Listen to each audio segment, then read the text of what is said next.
Assalamualaikum semua. Saya Rais. Sebelum kita nak masak, kita perlukan suasana yang selesa untuk memasak. Okey, sebelum kita mulakan operasi memasak kita cuci dulu semua peralatan, barang-barang kita, pisau, potong. Lepas tu, barulah kita boleh start. Kita akan cuci dari mula sampailah tutup kedai. Sebab apa? Sebab kebersihan tu adalah kewajipan dan bukan pilihan. Okey, ni tempat kita potong ketam. Tempat ni kita buat asing dari tempat masak lah. Jadi lepas kita potong ketam, kita akan buang sisa ketam tu dalam tempat tertutup.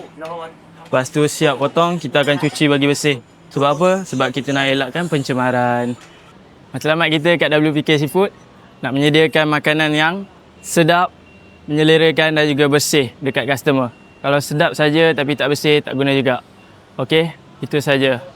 Okey, nak cari ketam ataupun seafood segar, boleh cari kita dekat WPK Seafood.